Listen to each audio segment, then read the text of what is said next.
നമസ്കാരം. ഇന്ന് ഞാൻ നിങ്ങളുമായി സംസാരിക്കാൻ ഉദ്ദേശിക്കുന്നത് ചതയം നക്ഷത്രത്തെക്കുറിച്ചാണ്. ഇതിന് ശതാഭിഷിക് എന്നും പറയുന്നുണ്ട്, പേരുണ്ട്. ഇത് ഒരു 100 നക്ഷത്രങ്ങളുടെ ഒരു കൂട്ടമാണ്. 100 സ്റ്റാർസ്, മറ്റൊരു പേര് പറയുന്നത് 100 ഹീലേഴ്സ്, യൂണിവേഴ്സൽ വാണ്ടറേഴ്സ് എന്നൊക്കെ ഈ നക്ഷത്രക്കാരെ പറ്റി പറയും. ഈ നക്ഷത്രം കുംഭം രാശിയിൽ, പൂർണ്ണമായും കുംഭം രാശിയിൽ സ്ഥിതി ചെയ്യുന്ന നക്ഷത്രമാണ്. ഇതിൻ്റെ രാശ്യാധിപൻ ശനി.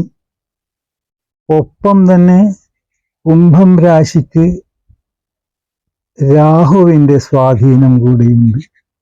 കുംഭം രാശി രാഹുവിൻ്റെ രാശിയാണെന്ന് കൂടി പറയുന്നു.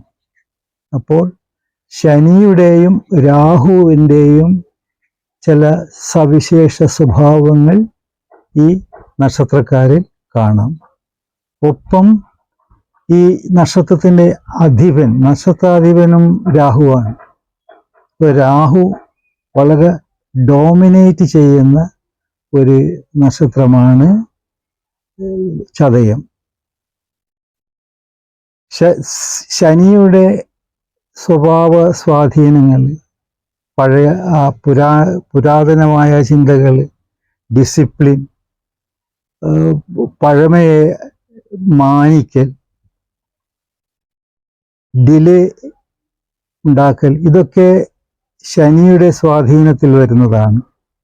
അതേ അവസരത്തിൽ രാഹു ഓപ്പോസിറ്റാണ്, എല്ലാം ഫാസ്റ്റാണ് രാഹുവിന്. മാത്രമല്ല ഒരുതരം ഇല്യൂഷനാണ് രാഹു.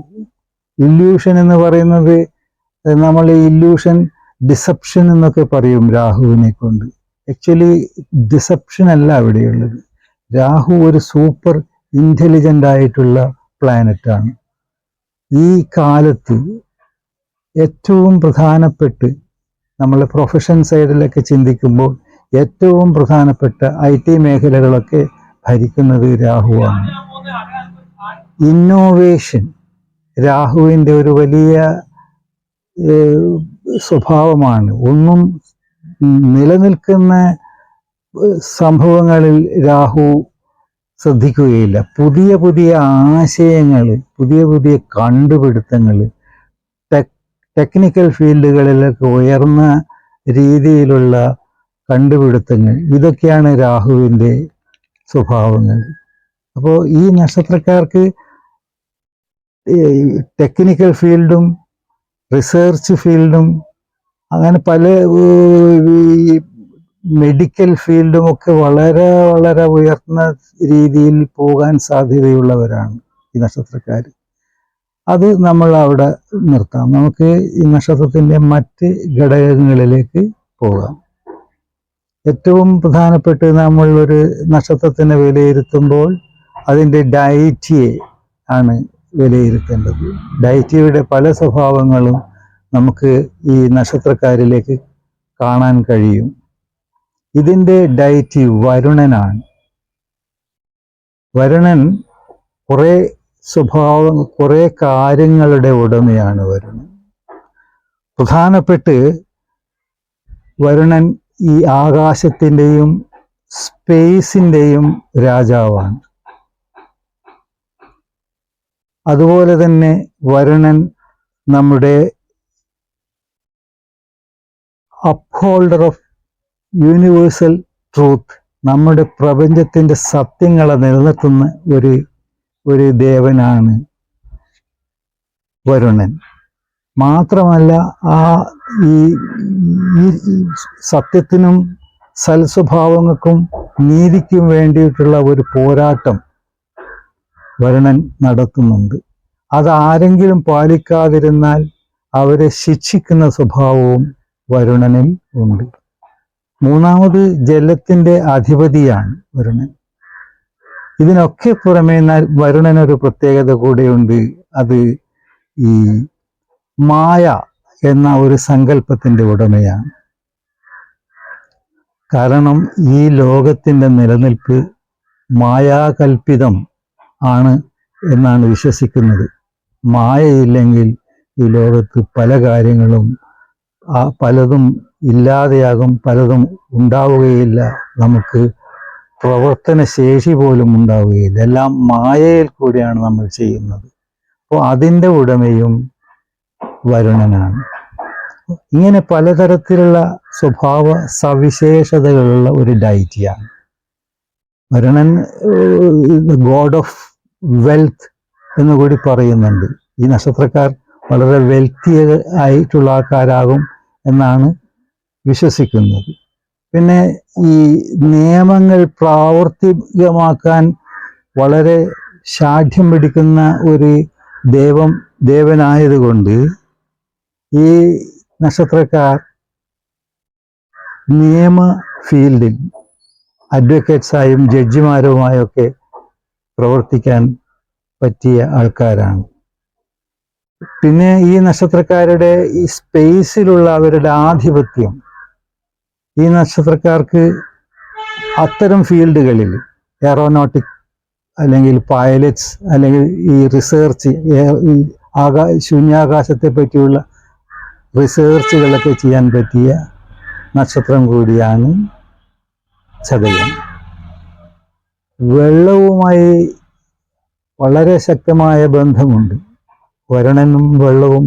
കാരണം ഈ യൂണിവേഴ്സിലുള്ള വെള്ളത്തിൻ്റെ അധിപതിയാണ് വരുണൻ. അപ്പോൾ ഈ നക്ഷത്രക്കാർക്ക് വെള്ളവും സംബന്ധിച്ചുള്ള ജോലി, അക്വാറ്റിക് പ്രൊഫഷൻസ് എന്തായാലും അവർക്കതിൽ നല്ല പുരോഗമനമുണ്ടാകും. മാത്രമല്ല ഈ നക്ഷത്രക്കാർക്ക് ജലസംബന്ധമായ രോഗങ്ങളും ഉണ്ടാകാൻ സാധ്യതയുണ്ട്. അതിനൊക്കെ ഏറ്റവും നല്ലൊരു ഉപാധിയാണ് ഈ നക്ഷത്രക്കാർക്ക് സ്വിമ്മിങ്. എല്ലാ ചതയം നക്ഷത്രക്കാർക്കും ആരോഗ്യത്തിനും നല്ലതാണ്. അതൊരു ദൈവികമായിട്ട് ഈ ദേവനെ നമ്മൾ പ്രാർത്ഥിക്കുന്നതിന് തുല്യമാണ്. ഇവർ എന്തെങ്കിലും ഇൻഡസ്ട്രീസ് ഒക്കെ ചെയ്യുന്നുണ്ടെങ്കിൽ അത് സമുദ്രതീരങ്ങളിൽ അല്ലെങ്കിൽ പുഴയോരങ്ങളിലൊക്കെ ചെയ്യുന്നത് വളരെ നല്ലതാണ്. അത് അവർക്ക് നല്ല ഒരു മാനസികമായ സംതൃപ്തി ഉണ്ടാക്കി കൊടുക്കും. മറ്റൊരു ഘടകം, ഈ നക്ഷത്രക്കാരുടെ ആകൃതി, ചിഹ്നം, അതൊരു വളയമാണ്. ഒരു റൗണ്ട്, ശൂന്യമായ ഒരു റൗണ്ടാണ് ഒരു വളയമാണ് ഇവരുടെ ചിഹ്നം. അത് കാണിക്കുന്നത് ഈ നക്ഷത്രക്കാർ എല്ലാം ഉൾവലിയുന്നൊരു സ്വഭാവമുണ്ട്. ഇവരുടെ ആശയങ്ങൾ മറ്റുള്ളവരുമായി ഷെയർ ചെയ്യാനും അത് പ്രാവർത്തികമാക്കാനൊന്നും ഇവർ ശ്രമിക്കുകയില്ല. ഇവർ ഉൾവലിയും. അങ്ങനെ ഉൾവലിഞ്ഞു പോകുന്ന സ്വഭാവം ഇറ്റ്സ് വെരി ഡേഞ്ചറസ്. അങ്ങനെ ചെയ്താൽ ഇവരെന്നും ആ ഉൾവലിഞ്ഞ് പോകുന്ന ഒരവസ്ഥയിലേക്കാണ് വരിക. അപ്പോൾ എന്ത് ചെയ്യണം? ആ ഒന്ന് ബ്രേക്ക് ചെയ്യണം. ഉൾവലിയൽ പ്യൂപ്പൽ ഇതില്ലേ, ഈ ചിത്രശലഭങ്ങളെ പോലെ അത് പൊട്ടിച്ച് പുറത്തു വരണം. പ്യൂപ്പാസ് ആ സ്റ്റേജിൽ നിന്ന് പൊട്ടിച്ച് പുറത്തു വന്ന് അവർ പറന്ന് സമൂഹവും സമുദായവും നമ്മുടെ ചുറ്റുപാടുകളുമായി ബന്ധപ്പെട്ട് അവർ ജീവിതം കൊണ്ടുപോയാൽ അവിടെയാണ് അവർ വിജയിക്കുക. അല്ലെങ്കിൽ നമ്മൾ ഒതുങ്ങിപ്പോയാൽ നമ്മൾ വിജയം കണ്ടെത്തുവാൻ സാധിക്കുകയില്ല. അത് ഈ നക്ഷത്രക്കാർ വളരെ ശക്തമായി മനസ്സിലാക്കണം. അവരെ ഒരിക്കലും ഒതുങ്ങിപ്പോകരുത്, ആ ഒരു വളയത്തിൽ ആയിപ്പോകരുത്. അവരുടെ ജീവിതം വളരെ പ്രധാനപ്പെട്ടതാണ്. നമ്മൾ മറ്റുള്ള ആൾക്കാരുമായിട്ട് ഇൻറ്ററാക്ട് ചെയ്താൽ മാത്രമേ ജീവിതത്തിൽ വിജയം കണ്ടെത്താൻ പറ്റുകയുള്ളൂ. മറ്റൊന്ന്, ഈ നക്ഷത്രക്കാരുടെ മൃഗം അത് കുതിരയാണ്. കുതിര എന്നുള്ളത് അതൊരു ബുദ്ധിജീവിയാണ്. കുതിര അതിൻ്റെ കാര്യങ്ങൾ മുന്നോടിയായി നടക്കാൻ പോകുന്ന കാര്യങ്ങൾ കുറച്ച് നേരത്തെ തന്നെ മനസ്സിലാക്കാൻ കഴിവുള്ള ഒരു മൃഗമാണ് കുതിര. അതുകൊണ്ട് തന്നെയാണ് പണ്ടൊക്കെ യുദ്ധത്തിലൊക്കെ കുതിരയെ നമ്മൾ ഉപയോഗിച്ചിരുന്നത്. മാത്രമല്ല നല്ലൊരു മെജസ്റ്റിക് ലുക്കുള്ള ഒരു മൃഗമാണ്, ബുദ്ധിമാനാണ്, നല്ല ആരോഗ്യമുള്ള ഒരു മൃഗമാണിത്. സ്വിഫ്റ്റ് ആക്ഷനാണ്. അങ്ങനെ അതൊക്കെ ഈ നക്ഷത്രക്കാരിലും നമുക്ക് കാണാൻ കഴിയും. ഈ നക്ഷത്രക്കാരെ കാണുമ്പോൾ തന്നെ ഒരു നല്ല പേഴ്സണാലിറ്റിയുള്ള ആൾക്കാരാണെന്നും ഇവർ നല്ല ഒരു ബാക്ക്ഗ്രൗണ്ട് ചുറ്റുപാടുള്ള ആൾക്കാരാണെന്നും തോന്നും. അതിൻ്റെ ഡീപ്പായിട്ട്, കാരണം ഒരു കാര്യവും പൂർണ്ണമായി ഈ നക്ഷത്രക്കാർ വെളിപ്പെടുത്തുകയില്ല. ഒരുപാട് സ്വകാര്യതകൾ ഇവർ ഒളിച്ചു വെക്കും. അത് കുടുംബത്തിലുള്ള പ്രശ്നങ്ങളൊന്നും മറ്റുള്ളവർ അറിയുകയില്ല. എന്നാൽ ഇവർക്ക് പ്രശ്നങ്ങൾ ഉണ്ടാവുകയും ചെയ്യും. അതാണ് ഈ നക്ഷത്രക്കാരുടെ ഒരു പ്രത്യേകത. ഇവരെല്ലാവരെയും സ്നേഹിക്കും, കുടുംബത്തിന് വേണ്ടി ഒരുപാട് പ്രവർത്തിക്കും. അനുഭവത്തിൽ ഇവർക്ക് ഒന്നും തിരിച്ചു കിട്ടുകയില്ല. വിരോധമായിരിക്കും ഇവരുടെ സമ്പാദ്യം. സ്നേഹിക്കാം, പക്ഷേ അത് ഒരു പരിധി വെച്ച് ചെയ്യണം എന്നുള്ളത് ഇവർക്ക് നമുക്ക് കൊടുക്കാനുള്ളൊരു ഉപദേശമാണ്. ഇവർ ബുദ്ധിമാന്മാരാണ്, വരുന്ന കാര്യങ്ങൾ മുൻകൂട്ടി അറിയാൻ കഴിവുള്ളവരാണ്, മറ്റുള്ളവർക്ക് ഇക്കാര്യങ്ങളൊക്കെ ഉപദേശിച്ച് കൊടുക്കുവാൻ കഴിയുന്നവരാണ്, പല കാര്യങ്ങൾക്കും മധ്യസ്ഥത പറയാൻ കഴിവുള്ളവരാണ്, പ്രശ്നങ്ങൾക്കൊരു സൊല്യൂഷൻ പറഞ്ഞു കൊടുക്കാൻ കഴിവുള്ളവരാണ്. ഇതെല്ലാം വെറുതെ പറഞ്ഞു കൊടുക്കലല്ല, അതിലൊക്കെ വലിയ കാര്യങ്ങൾ അടങ്ങിയിട്ടുണ്ടായിരിക്കും. ഇവരുടെ ഉപദേശം കിട്ടുന്നവർക്ക് അത് ഉപകരിക്കും. പക്ഷേ സ്വയം ഇവർ അവരുടെ കാര്യത്തിൽ കൂടുതലായി ശോഭിക്കുന്നത് കാണാറില്ല. അതിനുള്ള കാരണങ്ങൾ ഇതൊക്കെ തന്നെയാണ്. കാരണം ഒരു പ്രധാന കാരണം ഇവർക്ക് ഈ ഗണം അസുരഗണമാണ്. അതുകൊണ്ട് തന്നെ എടുത്തുചാട്ടം ഈ നക്ഷത്രക്കാർക്ക് വളരെ ശക്തമായിട്ടുണ്ട്. ആ എടുത്തുചാട്ടം കൊണ്ട് പല കാര്യങ്ങളിലും ഇവർ പരാജയപ്പെട്ടു പോവുകയും ചെയ്യുന്നു. ദേഷ്യം, anger, it is the root cause of misery എന്ന് ഭഗവത്ഗീതയിൽ പറയുന്നുണ്ട്. എല്ലാ നമ്മളുടെ പ്രശ്നങ്ങൾക്ക് മുഴുവനും അടിസ്ഥാനം നമ്മളെ ഈ ദേഷ്യമാണ്. അതിനെ നിയന്ത്രിക്കുന്നത് ആണ് നമ്മൾ പഠിക്കേണ്ടത്. പ്രത്യേകിച്ചും ഈ ചതയൻ നക്ഷത്രക്കാർക്ക് അത് വലിയൊരു പാഠമാണ്. അത് പഠിച്ചു കഴിഞ്ഞാൽ, ദേഷ്യത്തിനെ കൺട്രോൾ ചെയ്യാൻ പഠിച്ചാൽ തന്നെ ഈ നക്ഷത്രക്കാർ ഒരുപാട് ഉയരത്തിലേക്ക് പോകും. കാരണം മറ്റെല്ലാ ഘടകങ്ങളും ഇവർക്ക് ഉണ്ട്. നല്ല സ്നേഹ സ്വഭാവികളാണ്, എല്ലാവരെയും സ്നേഹിക്കും, കുടുംബത്തെ സ്നേഹിക്കും. കുടുംബത്തെയൊക്കെ സ്നേഹിച്ചിട്ടുള്ള ദോഷഫലങ്ങൾ അനുഭവിക്കുന്നവരും ഇക്കൂട്ടത്തിലുണ്ട്. ഈ നക്ഷത്രക്കാർ, പ്രത്യേകിച്ച് സ്ത്രീകൾ, വളരെ കാണാനൊക്കെ സുന്ദരികളായിരിക്കും. പക്ഷെ അവരും ജീവിതത്തിൽ അവരുടെ ദാമ്പത്യ ജീവിതത്തിലൊക്കെ സഫർ ചെയ്യുന്നവരായിരിക്കും ഒരു നല്ല അളവ് വരെ. അവരുടെ വിഷമതകൾ അവർ പറയുകയില്ല. എന്നാലും സ്ത്രീകൾക്കുമുണ്ട് ഈ ദേഷ്യ സ്വഭാവം. അതുകൊണ്ട് പല ദോഷ ഫലങ്ങളും ഇവരുടെ ദാമ്പത്യ ജീവിതത്തിലും അനുഭവിക്കാൻ സാധ്യതയുണ്ട്.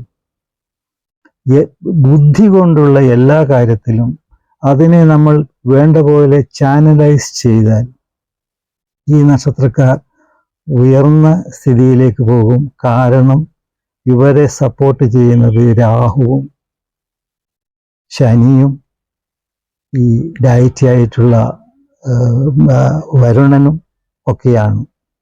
അപ്പോൾ ഈ പല രംഗങ്ങളിലും ഇവർക്ക് വളരെ ശോഭിക്കാൻ കഴിയുന്നവരാണ്. പ്രത്യേകിച്ച് ഹീലേഴ്സാണ്. 100 ഹീലേഴ്സ് എന്നുള്ളൊരു പേര് തന്നെയുണ്ട്. അപ്പോൾ വൈദ്യ രംഗത്ത് ഈ നക്ഷത്രക്കാർ വളരെ ശോഭിക്കും. പ്രശ്നം എന്താണെന്ന് വെച്ചാൽ, ഏത് കാര്യവും സാധാരണ ഗതിയിൽ പോകുന്നത് ഇവർ സ്വീകരിക്കുകയില്ല. ഒരു ഇന്നോവേഷൻ അല്ലെങ്കിൽ ഒരു പ്രത്യേക രീതിയിലുള്ള ട്രീറ്റ്മെൻറ്റ്സ്, അല്ലെങ്കിൽ നമ്മൾ ഒരു മെക്കാനിക്കൽ ഫീൽഡിലാണെങ്കിൽ അതിന് പ്രത്യേക തരത്തിലുള്ള ചില ഇൻസ്ട്രുമെൻറ്റ്സ്, അല്ലെങ്കിൽ അതിൻ്റെ വർക്കിംഗ് സ്റ്റൈലുകൾ എല്ലാം ആധുനീകരിക്കുന്ന ഒരു സ്വഭാവം ഈ നക്ഷത്രക്കാർക്കുണ്ട്. അത് ബുദ്ധിയുടെ ഒരു ഒരു ഒരു ബലമാണത്. അവർക്ക് നല്ല ബുദ്ധിയുണ്ട്. അപ്പോൾ ഏറ്റവും വലിയ സമ്പത്ത് ഈ നക്ഷത്രക്കാർക്ക് അവരുടെ ബുദ്ധിയാണ്. ആ ബുദ്ധിയെ അതിൻ്റെ വേണ്ടുന്ന രീതിയിൽ പ്രയോഗിച്ചെടുത്താൽ ഈ നക്ഷത്രം വളരെ വളരെ ഉയരത്തിലേക്ക് പോകുന്നതാണ്. ഈ സ്പേസും ആകാശവും ഒക്കെ തമ്മിലുള്ള ബന്ധം കൊണ്ട് ഈ നക്ഷത്രക്കാർക്ക് വിദേശത്ത് പോകാനും വിദേശത്ത് ജോലി ചെയ്യുന്നതിനും താല്പര്യമുണ്ടാകും. അങ്ങനെ ചെയ്യുന്നത് ഈ നക്ഷത്രക്കാർക്ക് ഗുണകരമായിരിക്കുകയും ചെയ്യും. ഇനി ഇവരുടെ പ്രൊഫഷൻ എടുക്കാൻ, ഏതുതരം പ്രൊഫഷനും ഇവർക്ക് അനുയോജ്യമാണ്.